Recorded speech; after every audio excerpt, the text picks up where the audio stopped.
Assalamualaikum warahmatullahi wabarakatuh.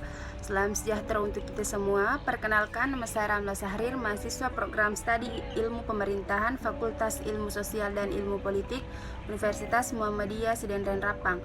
Pada kesempatan kali ini, saya akan mempresentasikan tugas mata kuliah kewarganegaraan. Langsung saja, yang pertama yaitu pengertian negara. Negara adalah sebuah organisasi atau badan tertinggi yang memiliki kewenangan untuk mengatur perihal yang berhubungan dengan kepentingan masyarakat luas. Tidak hanya itu, negara juga memiliki kewajiban untuk mensejahterakan, melindungi, dan mencerdaskan kehidupan bangsa. Adapun pengertian negara menurut para ahli yaitu menurut Max Weber. Menurut Max Weber, negara adalah sebuah masyarakat yang memiliki monopoli dalam penggunaan kekerasan fisik secara sah dalam wilayah tertentu. Sedangkan menurut Profesor Mr. Sunarko, negara adalah organisasi masyarakat yang mempunyai daerah tertentu di mana kekuasaan negara berlaku sepenuhnya sebagai suatu kedaulatan. Kemudian yang kedua yaitu sifat dan unsur negara. Sifat negara yang pertama yaitu memaksa. Artinya, negara berhak untuk menggunakan paksaan agar seluruh komponen bangsa mematuhi aturan dan undang-undang yang berlaku. Yang kedua, monopoli. Artinya, semua hal yang penting bagi negara dan yang menguasai hajat hidup orang banyak dikuasai dan dikendalikan oleh negara. Yang ketiga, menyeluruh. Negara berhak dan wajib untuk mengatur semua warga negaranya tanpa membeda-bedakan satu sama lain. Kemudian unsur negara ada 6.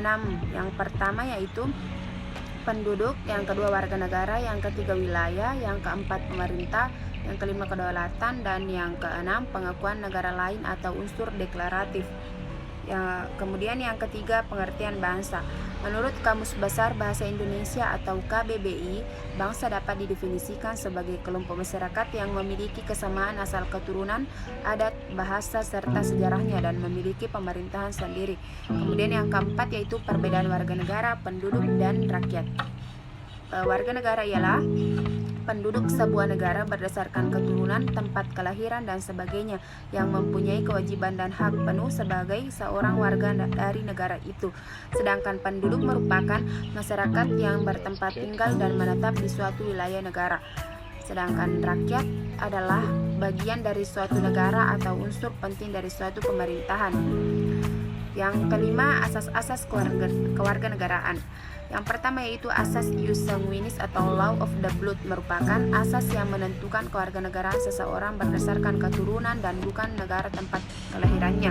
Yang kedua, asas ius soli atau law of the soil, merupakan asas yang menentukan kewarganegaraan seseorang berdasarkan negara tempatnya dilahirkan, meski ayah dan ibunya bukan warga negara tersebut.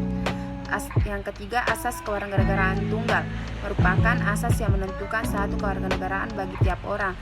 Dan yang keempat, asas kewarganegaraan ganda, merupakan asas yang menentukan kewarganegaraan ganda bagi anak-anak sesuai ketentuan yang telah diatur dalam undang-undang. Yang keenam, hak dan kewajiban warga negara menurut Undang-Undang Dasar 1945. Yang pertama yaitu wajib menaati hukum dan pemerintahan. Dalam pasal 27 Ayat 1 Undang-Undang Dasar 1945 menyatakan bahwa segala warga negara bersamaan kedudukannya di dalam hukum dan pemerintahan dan wajib menjunjung hukum dan pemerintahan itu dengan tidak ada kecualinya. Yang kedua, wajib ikut serta dalam upaya pembelaan negara. Terdapat pada pasal 27 ayat 3 Undang-Undang Dasar 1945 yang menyatakan setiap warga negara berhak dan wajib ikut serta dalam upaya pembelaan negara. Yang ketiga, wajib menghormati hak asasi manusia orang lain. Terdapat pada pasal 28J ayat 1 yang menyatakan setiap orang wajib menghormati hak asasi manusia orang lain. Yang keempat, wajib tunduk kepada pembatasan yang ditetapkan dengan undang-undang.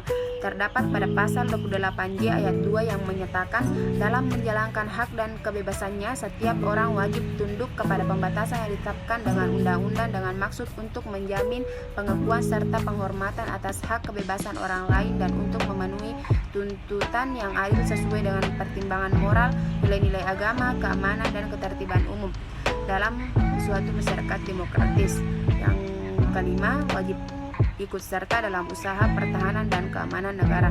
Terdapat pada pasal 30 ayat 1 Undang-Undang Dasar 1945 yang menyatakan tiap-tiap warga negara berhak dan wajib ikut serta dalam usaha pertahanan dan keamanan negara.